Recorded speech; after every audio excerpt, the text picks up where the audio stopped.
Korea Selatan tahun 1960-an. Di sebuah desa yang hijau dan sejuk, tampak seorang wanita sedang berjalan sendirian. Ia hendak menuju ke sebuah tempat untuk membagikan sembako. Wanita itu adalah Nyonya Jungsuk. Ia merupakan seorang istri dari seorang pematung terbaik di Korea saat itu yang bernama Kim. Tuan Kim juga telah mendapat gelar kehormatan profesor dan merupakan orang terpandang serta kaya raya di desa ini. Tapi sayangnya, kini Tuan Kim mengalami penyakit serius yang perlahan akan melumpuhkan dirinya. Itu membuatnya jadi kehilangan makna hidup. Penyakit itu Tuan Kim dapat setelah pecah Perang Korea. Di sisi lain, tampak Bibi Gyeongsan dan anaknya sebagai pembantu di rumah Tuan Kim sedang menjemur pakaian. Mereka melihat Tuan Kim sedang berjalan ke arah mobil untuk meninggalkan rumah. Tak mampu berkata, mereka hanya melihatnya saja. Ternyata Tuan Kim hanya memanaskan mobilnya itu dan kembali untuk beristirahat. Scene berganti. Di tempat pembagian sembako, terlihat banyak orang-orang tidak mampu mengantri. Wanita bernama Min Gyung kemudian dituduh telah mengambil sembako 2 kali. Namun meski mengetahui itu, Nyonya Jungsuk tetap memberikannya sembako lagi dan meminta petugas untuk tidak kasar padanya. Di sini Nyonya Jungsuk melihat potensi dari diri Min Gyung yang mempunyai tubuh yang ideal dan bisa dijadikan model agar suaminya bisa kembali bersemangat untuk bekerja. Di rumahnya, Nyonya Jungsuk menemui suaminya dan mengatakan kalau dia melihat ibu muda dengan tubuh yang ideal. Nyonya Jungsuk berharap suaminya bisa bekerja dan tidak lagi bermuram durja. Tapi Tuan Kim hanya merespon seadanya, seolah sangat berputus asa dengan penyakitnya. Keesokan harinya, Nyonya Jungsuk pergi menemui Min Gyung yang sedang bekerja di sebuah warung sebagai pencuci piring.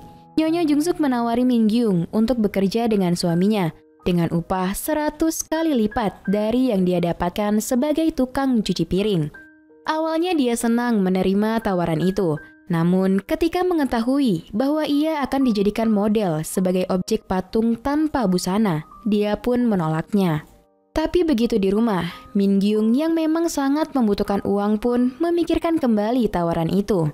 Di sisi lain, di rumah Nyonya Jungsuk, dia kembali mencoba mengobrol dengan suaminya untuk mempertimbangkan Min Gyung. Jika Min Gyung dirasa tidak sesuai dengan hasrat seninya, maka Nyonya Jungsuk tidak akan membahasnya lagi. Lagi-lagi, Tuan Kim hanya diam, lalu tidur membelakanginya. Paginya, Bibi Gyeongsan dan putrinya sedang bekerja seperti biasa. Tak berapa lama, Min Gyung pun mendatangi rumah Nyonya Jungsuk yang tampak luas dengan suasana yang asri sembari menikmatinya. Dan dia pun setuju untuk bekerja sebagai model dengan keluarga Tuan Kim tersebut. Nyonya Jungsuk memandikannya sebelum bertemu dengan Tuan Kim. Di sisi lain, putri Bibi Gyeongsan diam-diam ternyata juga tertarik untuk menjadi model. Scene berganti. Di studio usang di pinggir danau milik Tuan Kim, Min Gyung pun telah bersiap. Tuan Kim tampak memandanginya lama. Kemudian, ia melukis sketsa tubuh Min Gyung. Ia sangat detail memperhatikan bentuk tubuh Min Gyung. Dalam jiwa seni Tuan Kim, ia sangat menilai seni dari lekukan tubuh. Lalu, Tuan Kim meminta Min Gyung untuk membuka seluruh pakaiannya, hingga Min Gyung kini tidak mengenakan sehelai benang pun. Perlahan ibu muda itu pun melakukan instruksi demi instruksi dari Tuan Kim untuk melakukan banyak pose. Scene pindah ke rumah Min Gyung yang kumuh. Tampak di sana suami Min Gyung tidak punya akhlak sedikit pun. Sang suami mencium bau sup daging yang sudah lama sekali tidak mereka makan. Dia bertanya, dari mana Min Gyung mendapatkan uang? Dan Min Gyung menjawab bahwa dia bekerja di rumah profesor dari kota, yaitu Tuan Kim.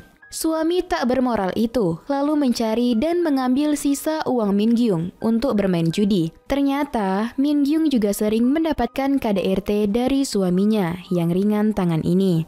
Pagi itu Min Gyung kembali menemui Tuan Kim di studio. Namun Tuan Kim tampak masih memulihkan tangannya dan menyuruh Min Gyung untuk kembali lagi besok. Dengan sopan, Min Gyung pun pergi dari sana.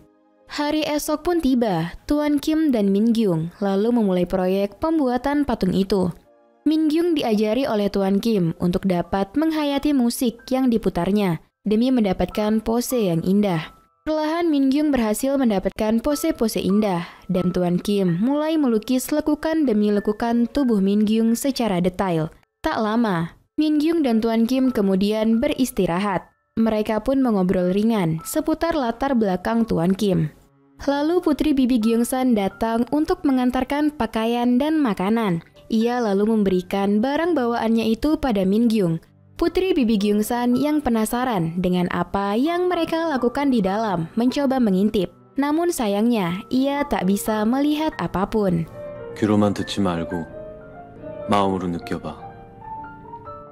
Setelah pulang dari bekerja dengan Tuan Kim, Min Gyung memergoki suaminya sedang bercumbu dengan wanita lain. Tapi lagi-lagi malah Min Gyung yang mendapatkan kekerasan dari suaminya itu. Bibi Gyeongsan pun menjenguknya dan melaporkan pada Nyonya Jungsuk kalau Min Gyung telah mengalami KDRT dari suaminya. Hal itu juga lantas diceritakan Nyonya Jungsuk pada Tuan Kim. Tuan Kim pun menyarankan agar Min Gyung diberikan obat-obatan yang baik. Karena Min Gyung sedang sakit, putri bibi Gyeongsan memanfaatkan kesempatan itu untuk menggantikannya menjadi model. Dia membuka seluruh pakaiannya dan menawarkan diri untuk menjadi model pada Tuan Kim. Namun Tuan Kim tak menanggapinya, dan itu membuat putri bibi Gyeongsan kecewa berat dan menangis sepanjang malam. Cerita berlanjut, Min Gyung menemui Tuan Kim di studio dengan kondisi muka dan tubuh yang memar akibat mendapatkan KDRT kemarin. Tuan Kim bertanya, apakah Min Gyung baik-baik saja? Min Gyung menjawab kalau dia telah terbiasa dengan itu. Tuan Kim tampak ikut bersedih dengan keadaan Min Gyung. Tukang tanah liat pun datang dan mempersiapkan tanah liat terbaik untuk seni patung tubuh yang akan segera dibuat. Tuan Kim juga mengatakan pada Min Gyung kalau untuk patung tubuh, yang terpenting adalah bentuk tubuh objeknya, bukan wajah. Melihat tingkah Min Gyung yang ikut mengaduk tanah liat, Tuan Kim pun tersenyum. Dan kini hari-hari Tuan Kim sejatinya telah berubah. Dari putus asa menjadi semangat untuk menjalani hidup lagi. Berkat Min Gyung yang menumbuhkan kembali semangat jiwa seninya. Tak lama, Min Gyung pun kembali tanpa sehelai benang pun, dan Tuan Kim melukisnya. Di sela-sela itu, Min Gyung bertanya, kenapa dia tak boleh mengenakan pakaian. Tuan Kim menjawab kalau dia mencari nilai tertentu melalui tubuh manusia. Setelah bekerja, Tuan Kim kelihatan sangat senang dan benar-benar mendapatkan semangat yang membara dengan berteriak senang di pinggir danau itu. 그러니까 우시아 껍데기일 뿐이고. Dalam perjalanan pulang, dia pun disapa ramah oleh para petani di sana. Di kediaman Nyonya Jungsuk, bibi Gyeongsan yang baru pulang dari pasar bertanya, mengapa sang majikannya ini tidak pernah mengunjungi studio Tuan Kim.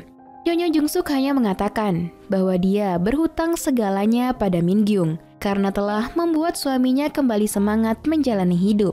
Hal itu juga seolah menyiratkan bahwa suaminya adalah seniman sejati yang hanya akan hidup dengan karya seninya.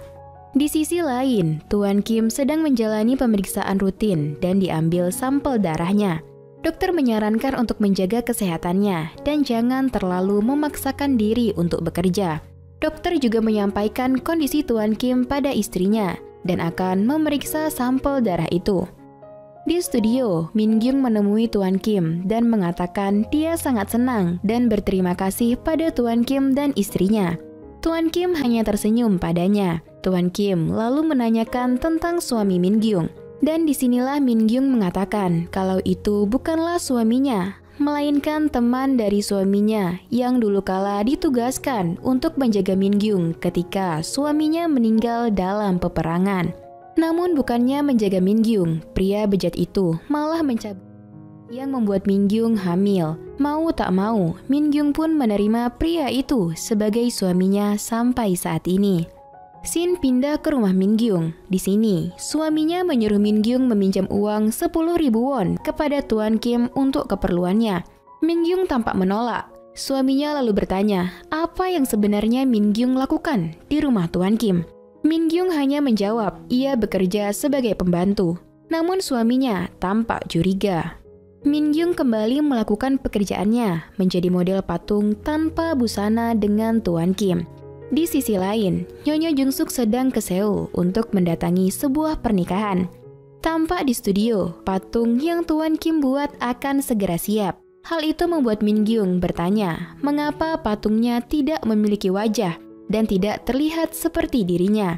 Tuan Kim menjawab bahwa patung itu tidak harus sespesifik siapapun, karena sebuah karya adalah misteri yang indah untuk penikmatnya sendiri. Min Gyung kembali mengatakan kalau mata patung itu tertutup. Apakah dia tidur? Tuan Kim pun tertawa kecil dan mengatakan, bayangkan, matanya terbuka dan memakai ekspresi. Siapa yang akan melihat tubuhnya? Mereka pasti hanya akan fokus melihat wajahnya. Tapi Tuan Kim jadi berpikir akan hal itu. Setelah itu, Min Gyung dan Tuan Kim pergi untuk merefreshkan diri ke pantai dengan mobil tua milik Tuan Kim. Di tepi pantai itu, Tuan Kim kembali mengingat perkataan Min Gyung yang mengatakan tentang wajah patung itu untuk mengetahui patung itu senang, sedih, marah, atau bahagia. Scene berganti. Suami Min Gyung yang sedang berjudi dengan taruhan yang sangat besar kembali mengalami kekalahan. Suami Min Gyung mendengar gosip yang tidak-tidak dari para pemain judi lain tentang keluarga Tuan Kim, yang membuatnya penasaran dengan pekerjaan Min Gyung yang sebenarnya. Dia pun pergi ke studio itu dan mendapati Min Gyung yang separuh telanjang. Dia langsung memukul istrinya itu dan bertengkar dengan Tuan Kim. Tuan Kim yang tak kuat melawan pun jatuh olehnya. Patung mahakaryanya itu pun dijatuhkannya. Min Gyung mengalami memar dan luka yang banyak di seluruh badannya. Dia menangis di pelukan Tuan Kim. Tuan Kim kembali terdiam dan tampak memikirkan sesuatu. Singkat cerita, tukang tanah liat itu diberikan tugas untuk memberikan uang pada suami Min Gyung agar bersedia membiarkan istrinya bekerja beberapa hari lagi dengan Tuan Kim agar pembuatan patung itu tercapai tepat waktu. Namun kini hari-hari Tuan Kim kurang bersemangat karena patungnya telah dihancurkan. Dia pun berniat untuk membuat patung kepala dengan ekspresi yang terinspirasi dari perkataan Min Gyung waktu itu. Dokter datang ke studio untuk melakukan cek kontrol pada Tuan Kim. Di sela-sela pengecekan kondisinya, dokter bertanya, apa gunanya seni itu bagi kehidupan? Dengan simpel Kim menjawab, hidup itu begitu pendek, sementara seni itu sepanjang zaman. Di sisi lain, Nyonya Jungsuk tampak sedang memberikan hadiah berupa baju pada Min Gyung. Min Gyung masih terluka di sekujur badan dan mukanya yang belum sembuh. Dia pun memeluk Nyonya Jungsuk dan berterima kasih. 넌 하나만 알고 둘은 모르나 본데 짜코멘트도 그랬다. 예술보다는 삶이라고. Setelah itu, dokter memberikan hasil tes darah Tuan Kim pada Nyonya Jungsuk. Dan itu adalah kabar buruk, karena ternyata usia Tuan Kim tidak akan lama lagi. Hari demi hari Tuan Kim hanya untuk menyiapkan patung kepala itu, sementara tubuh Tuan Kim semakin memburuk. Dia juga selalu bekerja hingga larut malam. Tentunya, hal itu membuat Nyonya Jungsuk khawatir. Malam itu Nyonya Jungsuk hendak mendatanginya ke studio. Tapi saat di perjalanan, dia malah menjumpai suaminya itu yang dalam perjalanan pulang. Mereka pun pulang bersama sambil berbincang-bincang dengan mesranya. 나는요, 지금도 충분히 사랑해요. Cerita berlanjut. Di suatu hari Tuan Kim berjalan sendirian menuju studio dengan tertatih. Min Gyung yang telah tiba di rumah Nyonya Jungsuk didatangi seorang polisi yang mencari dirinya. Polisi itu lalu mengabarkan kalau suami Min Gyung telah tewas tertembak di pinggir sawah. Min Gyung hanya diam melihat jenazahnya. Dia tiba-tiba terpikir pada Tuan Kim dan ia langsung berlari ke studio. Benar saja, Tuan Kimlah orang yang membunuh suaminya agar Min Gyung bisa hidup tenang. Namun sayangnya, Tuan Kim juga mengakhiri hidupnya hari itu karena dia juga tahu kalau ajalnya sebentar lagi. Min Gyung pun menangis memeluknya. Scene flashback menampilkan betapa Tuan Kim telah mengerti apa itu seni yang sebenarnya. Apa itu keindahan dari sebuah karya. Semua ia pelajari berkat mengenal Min Gyung. Dan ia amat sangat berterima kasih pada Min Gyung. 정말 고마웠네. 작업 마십시오. Di rumahnya, Nyonya Jungsuk tampak sangat sedih dengan kepergian suaminya. Bibi Gyung-san berusaha menenangkannya dengan memeluknya. 이제 보내드려야지. Keesokan paginya, Nyonya Jungsuk pun pergi ke studio itu dan membaca surat dari suaminya. Surat itu berisikan tentang Tuan Kim yang tak ingin lebih jauh menyusahkan istrinya. Ia akan selalu mencintai Nyonya Jungsuk. Membaca itu, Nyonya Jungsuk tak kuasa menahan air matanya. Namun tangisannya reda setelah melihat patung wajah karya Tuan Kim yang telah jadi. Seketika ia juga melihat bayangan suaminya itu tersenyum di samping patung tersebut. Dan film pun berakhir.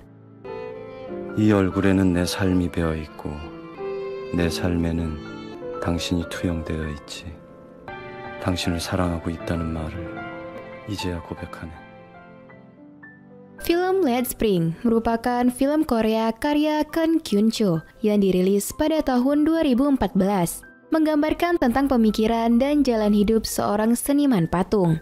Para pecinta film drama banyak yang memuji film ini karena kisahnya yang tidak sederhana, sinematografinya yang indah, serta penggambarannya yang penuh estetika. Meskipun bergenre drama, namun film ini tidak akan membuat penonton bosan. Bahkan, Late Spring sangat sukses membuat penonton menjadi emosional, membalut segala intrik hubungan antar karakter dan keindahan latar yang membuat penonton terhanyut di dalamnya. Untuk pemeranan, kita bisa melihat semua pemeran total dalam membawakan karakternya. Namun pada akhirnya, unsur seksi yang ada di dalam film ini, keberadaannya tidak sekuat seperti di film The Handmaiden, jadi beberapa scene terkesan tidak penting. Dan masuk pada penilaian, Biro Perfilman UBR Media memberi rating film ini 7,2.